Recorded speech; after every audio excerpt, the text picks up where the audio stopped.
Babaji, when one act is right for one and wrong for another, then what is really right and wrong? There is nothing right and wrong.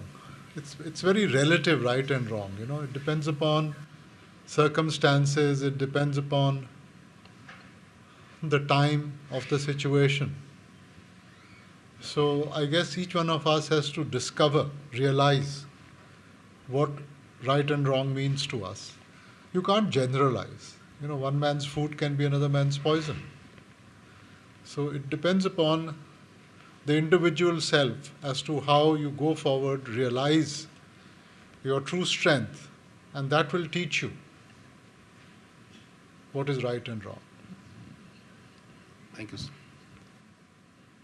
Babaji, you very often over the years have guided us to be objective. And I've always wondered that how can you be objective, in what framework? Like if you talk to somebody in general run of things, you say be objective, and it's against a set of knowledge, like a scientist in a matter of science, then the scientist who is skilled and knowledgeable can be objective and give you an objective overview of whatever the question is. In our case, we are on the path of God realization, and it seems to me that be objective means merge with God. See, it's a question of setting up your priorities. What is your main priority in life? Now, keeping that in mind, keeping that in focus, then everything else, you will reason with yourself to work towards that.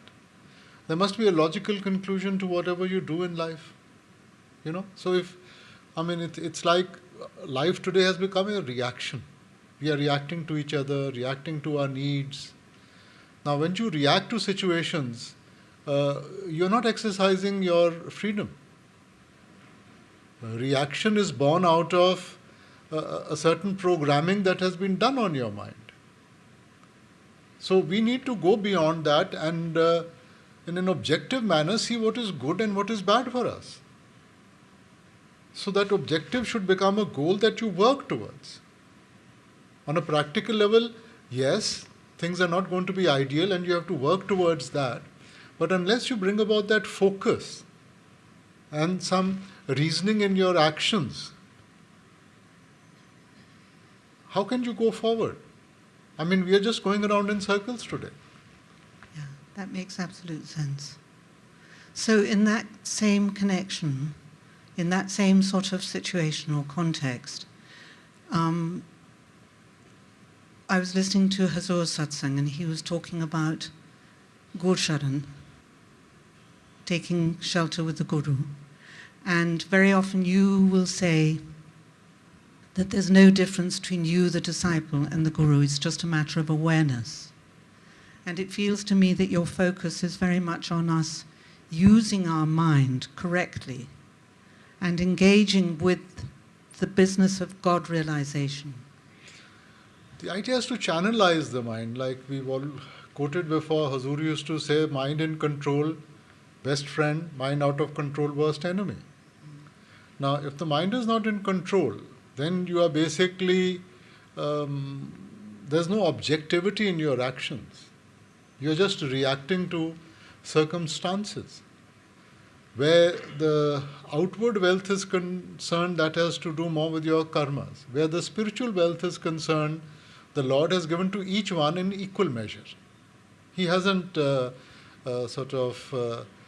given somebody more and given somebody less. You can't say that a saint has got more and a disciple has got less. There's a nice couplet from Bhikhaji, Bhikha bhukha ko nahi, sabki gathadi lal, girhe khol nahi jante tate bhai kangal. He said the Lord has given each one to equal measure.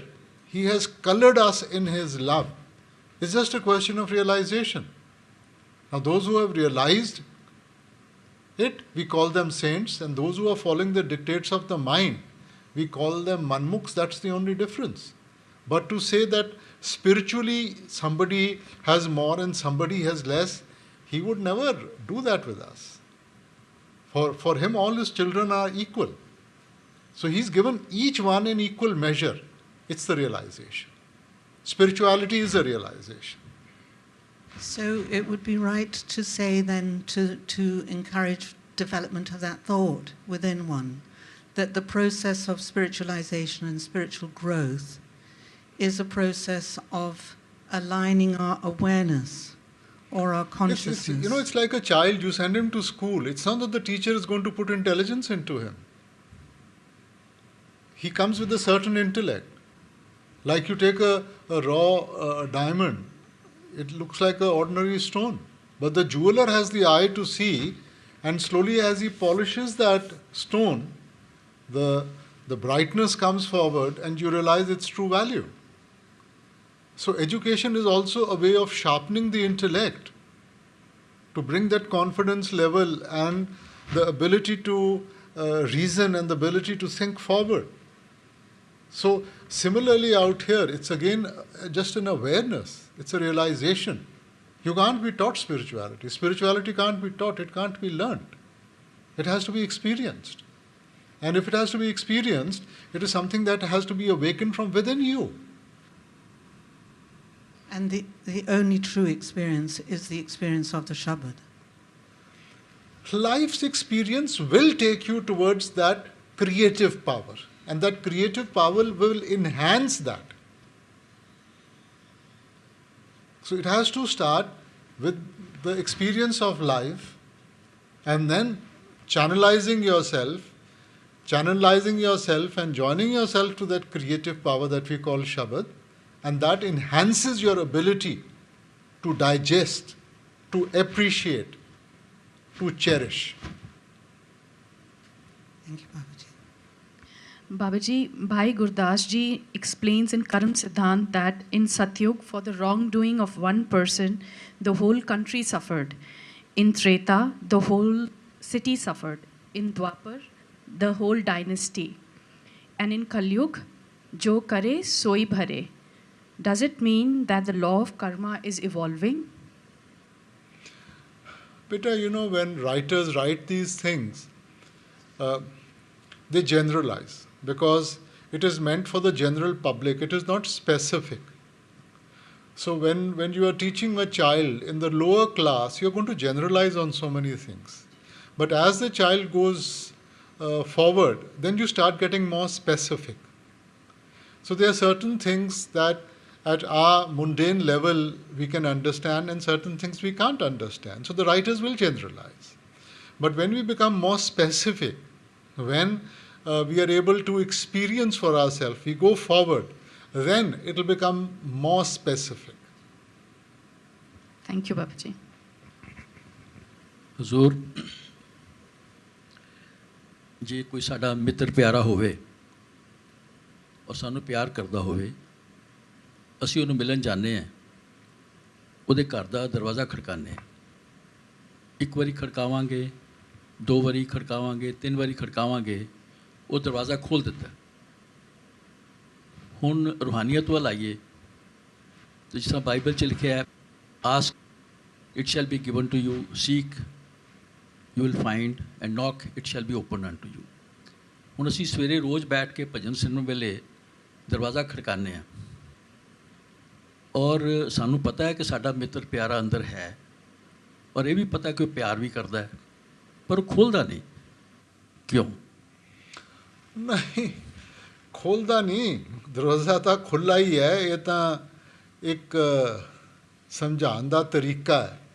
9 ਦਰਵਾਜ਼ੇ ਨਵੇਂ ਦਰ ਫੀਕੇ, ਰਸ ਅੰਮ੍ਰਿਤ 10ਵੇਂ 'ਚ ਬੀਜੇ। ਸਾਡਾ ਧਿਆਨ 9 ਦੁਆਰਿਆਂ ਵਿੱਚ ਫੈਲਿਆ ਹੋਇਆ ਹੈਗਾ। ਠੀਕ ਹੈ, ਆਪਾਂ ਭਜਨ ਸਿਮਰਨ ਦੇ ਜ਼ਰੀਏ ਉਸ ਖਿਆਲ ਨੂੰ ਇਕਾਗਰ ਕਰਨ ਦੀ ਕੋਸ਼ਿਸ਼ ਕਰਕੇ 10ਵੇਂ ਲਿਜਾਣ ਦੀ ਕੋਸ਼ਿਸ਼ ਕਰਦੇ ਹਾਂ। ਸੋ ਇਹ ਸਮਝਾਉਣ ਦਾ ਤਰੀਕਾ ਹੈਗਾ ਕਿ ਨੌਕ ਐਂਡ ਇਟ ਸ਼ੈਲ ਓਪਨ, ਕਿ ਤੁਸੀਂ ਉੱਥੇ ਪਹੁੰਚੋਗੇ ਤਾਂ ਨੌਕ ਕਰੋਗੇ, ਜੇ ਤੁਸੀਂ ਪਹੁੰਚੇ ਨਹੀਂ ਤਾਂ ਨੌਕ ਕਿੱਥੋਂ ਕਰੋਗੇ? ਉਹ ਤਾਂ ਬੈਠਾ ਖੋਲ੍ਹਣ ਨੂੰ ਤਿਆਰ ਬੈਠਾ ਹੈਗਾ। ਤੁਸੀਂ ਜਾ ਕੇ, ਹੁਣ ਦੇਖੋ ਘਰ ਦਾ ਦਰਵਾਜ਼ਾ ਬੰਦ ਹੀ ਹੁੰਦਾ ਹੈਗਾ, ਤੁਸੀਂ ਆ ਕੇ ਖੜਖੜਾਓਗੇ ਤਾਂ ਉਹ ਖੋਲ੍ਹ ਦਿੰਦਾ ਹੈਗਾ। ਸੋ ਕਮੀ ਉਹਦੇ ਵਿੱਚ ਨਹੀਂ, ਕਮੀ ਸਾਡੇ ਵਿੱਚ ਹੈ ਕਿ ਅਸੀਂ ਦਰਵਾਜ਼ੇ ਤੱਕ ਪਹੁੰਚੇ ਹੀ ਨਹੀਂ ਹਾਲੇ। ਮੇਰੀ ਬੇਨਤੀ ਸੀ ਕਿ ਆਪਾਂ ਦਰਵਾਜ਼ੇ 'ਤੇ ਪਹੁੰਚ ਕੇ ਉੱਥੇ ਖੜਕਾ ਰਹੇ। ਨੌ ਦਰ ਥਾਕੇ ਧਾਵਤ ਰਹਾਏ ਦਸਵੇਂ ਨਿਜ ਗਰਵਾਸਾ ਪਾਏ ਉੱਥੇ ਅਨਹਦ ਸ਼ਬਦ ਵਜੇ ਦਿਨ ਰਾਤੀ ਗੁਰਮਤੀ ਸ਼ਬਦ ਸੁਣਾਵਣੇ। ਸੋ ਜਦੋਂ ਤੁਸੀਂ ਉਸ ਦਰਵਾਜ਼ੇ ਦੇ ਨੇੜੇ ਪਹੁੰਚੋਗੇ ਉਹ ਕਸ਼ਿਸ਼ ਹੀ ਇੰਨੀ ਹੋਊਗੀ, ਜਦੋਂ ਤੁਸੀਂ ਉਸ ਕਸ਼ਿਸ਼ ਦੇ ਨਾਲ ਲੈ ਕੇ ਜਾਓਗੇ ਉਹ ਦਰਵਾਜ਼ਾ ਤਾਂ ਆਪਣੇ ਆਪ ਹੀ ਖੁੱਲ੍ਹ ਜਾਊਗਾ। ਬਾਬਾ ਜੀ ਉਹ ਨਾਲ ਗੁਰਬਾਣੀ 'ਚ ਲਿਖਿਆ ਕਿ ਸਤਿਗੁਰ ਹੱਥ ਕੁੰਜੀ ਹੋਰਤ ਦਰ ਖੁੱਲੇ ਨਾ। ਦੇਖੋ ਉਹੀ ਸਮਝਾਉਣ ਦੀਆਂ ਗੱਲਾਂ ਹੈਗੀਆਂ ਨਾ, ਸਾਨੂੰ ਦੱਸਣ ਵਾਸਤੇ ਹੈਗਾ ਕਿ ਉਸ ਦਰਵਾਜ਼ੇ ਤੱਕ ਪਹੁੰਚਣ ਦਾ ਜਿਹੜਾ ਤਰੀਕਾ ਹੈਗਾ ਉਹ ਤੁਹਾਨੂੰ ਕੋਈ ਗੁਰਮੁਖ ਸਮਝਾਉਂਦਾ ਹੈਗਾ। ਅਸੀਂ ਰੋਜ਼ਮਰਾ ਜ਼ਿੰਦਗੀ ਵਿੱਚ ਉਸ ਤੱਕ ਨਹੀਂ ਪਹੁੰਚ ਸਕਦੇ, ਮਨ ਨੂੰ ਨਹੀਂ ਕਾਬੂ ਕਰ ਸਕਦੇ, ਉਹ ਤੁਹਾਨੂੰ ਯੁਗਤੀ ਸਮਝਾਉਂਦਾ ਹੈ। ਸੋ ਯੁਗਤੀ ਉਹ ਚਾਬੀ ਹੈ ਜਿਹਦੇ ਜ਼ਰੀਏ ਆਪਾਂ ਉਹ ਦਰਵਾਜ਼ਾ ਖੋਲ੍ਹਣਾ ਹੈਗਾ। ਸੋ ਜਦੋਂ ਭਜਨ ਸਿਮਰਨ ਕਰਾਂਗੇ ਉਸ ਯੁਗਤੀ ਨੂੰ ਅਪਣਾਵਾਂਗੇ, ਮਨ ਇਕਾਗਰ ਹੋਊਗਾ, ਆਪਣੇ ਆਪ ਉੱਤੇ ਜਾਣਾ ਸ਼ੁਰੂ ਕਰ ਦਊਗਾ। ਦੇਖੋ ਮਨ ਕਰਮਾਂ ਦੇ ਨਾਲ ਦੱਬਿਆ ਹੋਇਆ ਹੈ, ਜਿਵੇਂ ਜਿਵੇਂ ਭਜਨ ਸਿਮਰਨ ਦੇ ਨਾਲ ਉਹਨੂੰ ਆਪਾਂ ਹਲਕਾ ਕਰਦੇ ਜਾਵਾਂਗੇ ਉਹਨੇ ਆਪਣੇ ਆਪ ਉੱਤੇ ਦੀ ਤਰਫ ਵਧਣਾ ਸ਼ੁਰੂ ਕਰ ਦੇਣਾ ਹੈਗਾ। ਹਜ਼ੂਰ ਸਮਝਾਇਆ ਕਰਦੇ ਸਨ ਕਿ the natural attraction of the iron is towards the magnet। ਠੀਕ ਹੈ ਨਾ, ਤੁਸੀਂ ਸੂਈ ਨੂੰ ਮੈਗਨੇਟ ਦੇ ਸਾਹਮਣੇ ਰੱਖੋ ਐਨ ਫਟ ਜਾਂਦੀ ਹੈ। ਹੁਣ ਸੂਈ ਦੇ ਉੱਤੇ ਥੋੜ੍ਹਾ ਜਿਹਾ ਭਾਰ ਪਾ ਦਿਓ, ਕੀ ਹੋਊਗਾ? ਸੂਈ ਹਿੱਲਦੀ ਹੈ, ਅੱਗੇ ਨਹੀਂ ਵੱਧ ਸਕਦੀ। ਹੋਰ ਭਾਰ ਪਾ ਦਿਓ, ਉਹਦਾ ਹਿੱਲਣਾ ਵੀ ਬੰਦ ਹੋ ਜਾਊਗਾ। ਇਹ ਸਾਡੇ ਕਰਮ ਹੈ ਜੋ ਸਾਡੇ ਉੱਤੇ ਬੋਝ ਬਣ ਕੇ ਪਏ ਹੋਏ ਹੈ ਕਿ ਅਸੀਂ ਅੱਗੇ ਨਹੀਂ ਵੱਧ ਪਾ ਰਹੇ। ਜਿਵੇਂ ਜਿਵੇਂ ਭਜਨ ਬੰਦਗੀ ਦੇ ਨਾਲ ਬੋਝ ਹਲਕਾ ਕਰਦੇ ਜਾਵਾਂਗੇ ਉਹ ਮੂਵਮੈਂਟ ਸਟਾਰਟ ਹੋ ਜਾਊਗੀ, ਹੋਰ ਹਲਕਾ ਹੋਊਗੀ, ਉਹ ਹੌਲੀ ਹੌਲੀ ਵਧਣਾ ਸ਼ੁਰੂ ਕਰ ਦਊਗੀ ਜੀ। ਔਰ ਜਦੋਂ ਆਪਣੇ ਕਰਮ ਬਹੁਤ ਹਲਕੇ ਹੋ ਜਾਣਗੇ ਉਹਨੇ ਤਾਂ ਜਾਣਾ ਹੀ ਉਹਦੇ ਤਰਫ ਹੈਗਾ, ਹੋਰ ਕੋਈ ਉਹਦੇ ਕੋਲੇ ਚਾਰਾ ਹੀ ਨਹੀਂਗਾ ਜੀ। ਸੋ ਅਸੀਂ ਤਾਂ ਆਪਣੇ ਅੰਦਰ ਉਹ ਕਸ਼ਿਸ਼ ਪੈਦਾ ਕਰਨੀ ਹੈ ਜੀ।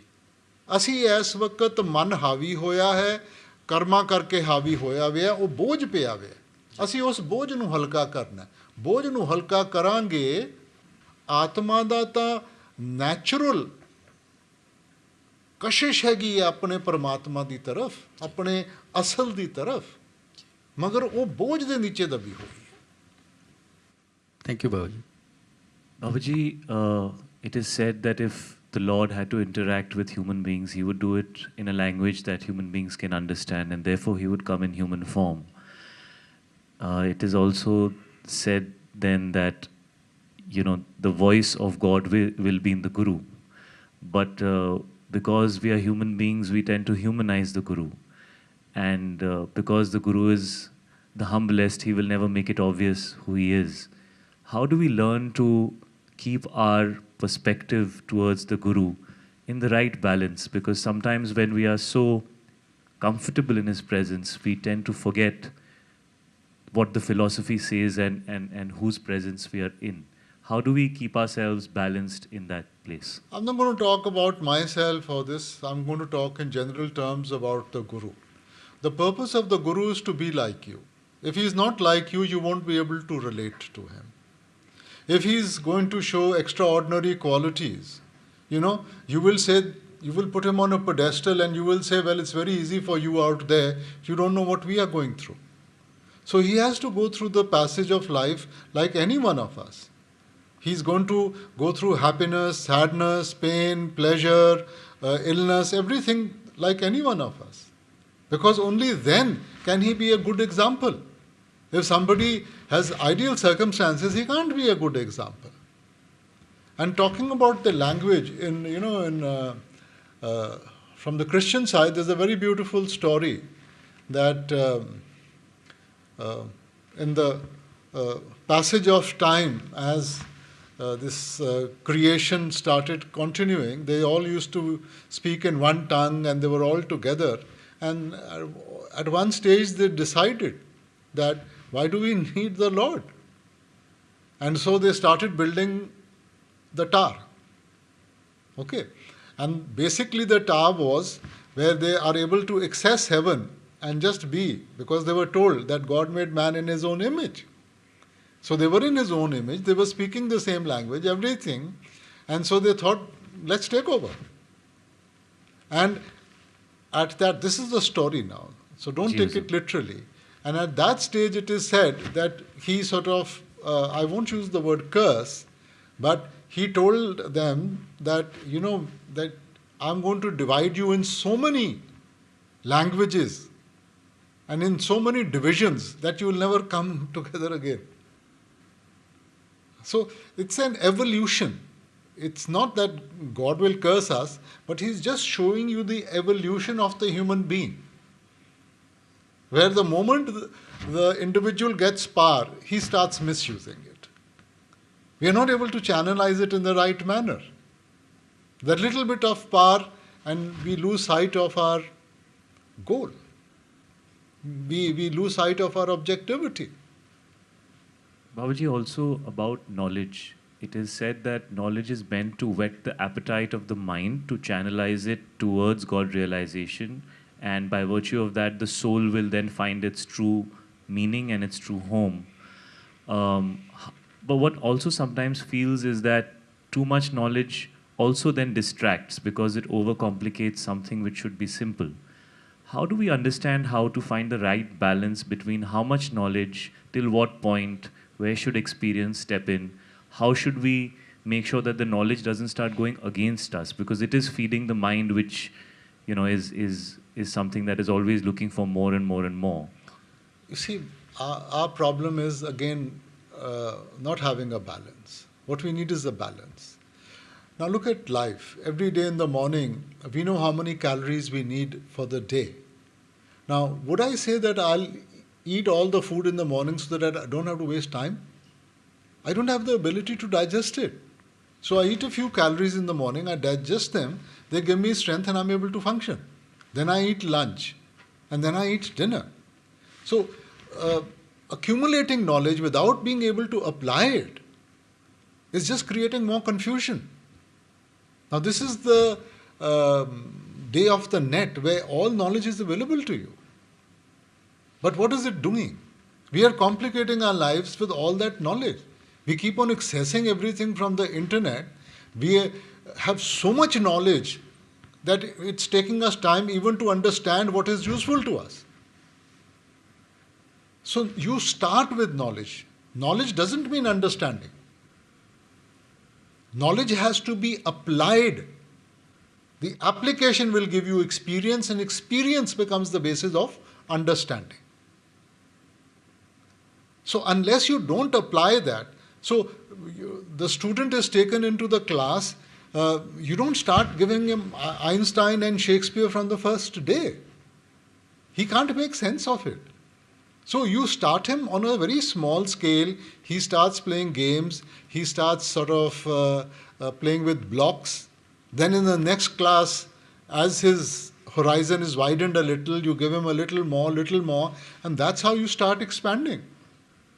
But in our race to get a better understanding, we try and accumulate knowledge faster than we can digest it. But Babaji, then isn't it better to not go the route where you think that you understand, but what you are understanding is only a concept because you haven't truly experienced it? We don't understand anything even till the end of our life. You can spend your entire life in accumulating knowledge to think that from a physical perspective you will be able to understand, or an intellectual perspective you will be able to understand. You can't. You can't. So we need to go beyond the physical. Physical is a limitation. Physical, from the physical you can access the spiritual. Spiritual is unlimited. So unless you don't widen your horizon and you are able to go beyond the limitations of the physical, you won't be able to make sense of that knowledge also. Now all of us, we know what is good and bad. Why can't we apply it? The application is not there even from the limited knowledge that we have. So then, Babaji, somebody who might have no knowledge but might have practiced his meditation is in a far better place than somebody who has all the knowledge, at a bookish level but hasn't experienced it truly inside. Definitely. You suppose you want to climb a mountain, and you've read all the books on how to climb that mountain. On the other side, you have a guide who has never read a book in his life, but all his life has been practiced taking people up and down the mountain. Who's the better guide? The one who has the book knowledge or the one who has the practical knowledge? Typically, the Rumi and Shams. Yeah, I mean, you take the example of Rumi and Shams. Shams was uneducated. And Rumi, when he met Shams, he was a master in his own right. And the first thing that Shams did was he kicked all Rumi's books into the river. And which sort of Rumi reacted quite negatively. So then he explained to him that if you want to learn, if you really want to learn, you have to first unlearn. We've programmed ourselves, or let's say lifetimes together, our karmic accounts have programmed us to behave in a certain manner, right or wrong. Now we need to sort of get rid of all that clutter, and we need to program ourselves in a more objective manner. Today, whatever you learn, the little that you learn is just a drop in that ocean of programming. You have a computer which has already been programmed, you might add another app to it, it's just a drop in the ocean. So you need that decluttering, you need to sort of de-learn everything before you actually start learning in the right spirit.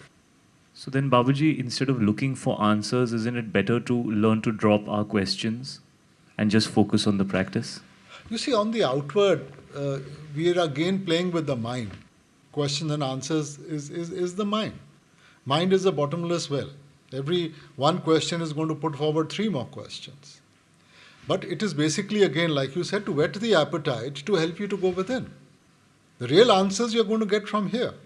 What somebody tells you on the outside, today I'm giving you one argument, tomorrow somebody else can come and give you another argument.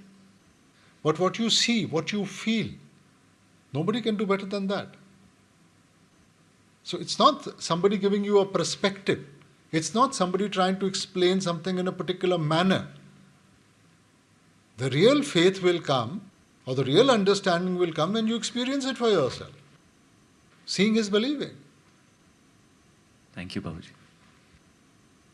Babaji, we live in a society where whatever we do, whether it's work or seva or the way we conduct ourselves, we are always prey to opinion.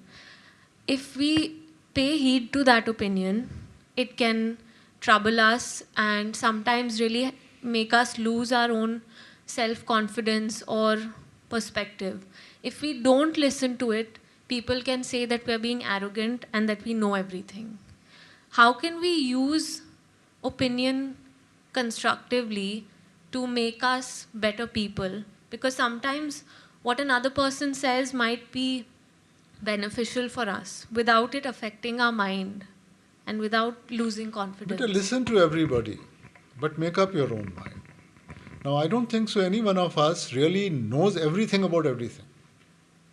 Okay?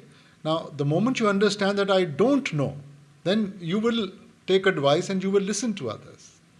And when you listen to others, you're getting different perspectives. You're getting different points of view. And use that to make your own mind. Because your mind today doesn't have that capacity to think of every aspect on your own because of our limitation. But the others can give you different points of view. So if you take the time to listen to them, consider it, and then make up your mind, you'll probably be able to go forward faster than just using your own mind, making a mistake and trying again and making a mistake and trying again. Because whatever perspectives are given to you, it's from different people's experience. So listen, but make up your own mind. Thank you. Baji, if somebody has tried to be on the path and follow the path in whatever small manner he or she can, and has come of certain age and whatever years are left of him or her, what should be the approach that the person should have to come closer to the reality of spirituality for his life? I won't use age as a criteria. Experience teaches the old to be young and the young to be old. It again depends upon your sincerity. Now, if somebody's been sincere from a younger age, he will be able to get that realization faster. Somebody hasn't been sincere, even at an older age, he may not reach anywhere. So it has to be sincerity of purpose, being objective, and putting everything into practice. Huzur, whatever is left of that person, how to utilize that time, or what approach should he or What she has been have? taken away from the person? You are saying what is left of the person, I'm saying what has been taken away from the person. You see, time is not something we can control. So we have to strengthen ourselves to be able to face up to it. Yes, thank you. Babaji, my question is about controlling the mind. I mean, there are 8 billion people in the world today, 8 billion minds. And the tendency of all these minds is downward and outward. And in meditation, we are... Why should you say of all the 8 billion? You can say the majority. More or less. No, say the majority. Okay, majority. Okay. And in meditation, we are trying to go upward and inward. Aren't we trying to fight a divine design? You don't know the divine design to be able to say what is the divine design. Because not everybody again. No. All of us learn through effort. Okay? If you don't take a step forward, how are you going to learn? So why don't you see it that the divine design is the purpose of learning? And part of the learning process is by making mistakes. And when you learn, as you go forward, it becomes tougher and tougher. In the first class, the responsibility on the child is very little. But as he goes forward, doesn't the responsibility increase? So he's seeing our ability to be able to focus, how to channelize and recognize what is right for us. Now, if I choose not to study, or if I choose not to focus, then I'm just delaying the inevitable. He's given me an objective, a purpose in life. Now, I can do it in a day, I can do it in a year, I can do it in 10 years, 100 years, lifetimes. So things are going to get tougher and tougher as we go on in meditation. It depends upon your attitude. I won't say tougher and tougher. It's also your ability to think that becomes better, na? As a child, if somebody slaps me with a certain intensity, I feel the pain. But if I have exercised and I have sort of brought a certain strength in myself, with the same intensity he slaps me, I won't feel that way. It's evolving, na? Okay, thank you, Babaji. Huzur, nowadays it's very difficult to take anybody on their face value, and yet we know that we can't be judgmental. So how do we react? No, not react. React is not the right word. How do we behave? It's better to have loved and lost than to have never loved at all. You see, so you have to go through life's experience. Why do we put people into slots? You do the right thing. As long as you're doing the right thing, you're okay. If the other person is not doing the right thing, that's his karma. He has to pay the price of that. But why should I put that burden of judgment on myself? Why should I restrict myself from being able to share, from being able to help people? Just because I think that he might misuse it? Why should I take on that burden? From my side, I should do the right thing. Thank you, Babaji. Babaji, अगर किसी को शब्द सुनाई दे रहा है, दिखाई भी दे रहा है, सब ठीक चल रहा है, मगर अगर बंद हो जाए तो इसका क्या कारण हो सकता है बाबा जी? नहीं, शब्द बंद नहीं होता, प्रकाश कम नहीं होता, वो तो उसी लहजे से शब्द चल रहा है, उसी गहराई में प्रकाश हमारे अंदर है। हमारा ध्यान कभी कभी भटक जाता है, मालिक कोई चीज़ वापस नहीं लेता, जो भी मालिक ने दिया है वहीं का वहीं रहेगा। ज़िंदगी में कोई प्रॉब्लम आ जाती है, कोई बोझ मन पे पड़ जाता है। अब मैं आपके सामने बैठा हूँ, आप मेरे को अच्छी तरह दिखाई दे सकते हैं। आप अगर अपना चेहरा उस तरफ करके कहें कि आप कहाँ चले गए, मैं तो कहीं नहीं गया, मगर आपका ध्यान उस तरफ हो गया। ध्यान को वापस लाएंगी, सब कुछ वापस मिल जाएगा। सो कई बारी ज़िंदगी में ऐसे वाक़या हो जाते हैं जिसके साथ मन के ऊपर थोड़ा सा बोझ पड़ जाता है।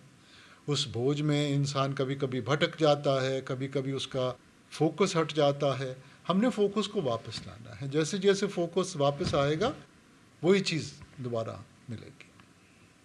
बाबा जी, ऐसा भी होता है कि आप बड़े प्यार से अपना भजन सिमरन कर रहे हैं, मगर कभी कभी मैकेनिकल होने लगता है, वो भाव नहीं आता जिस भाव से करने वाला कर रहा है, तो उस समय क्या करना चाहिए?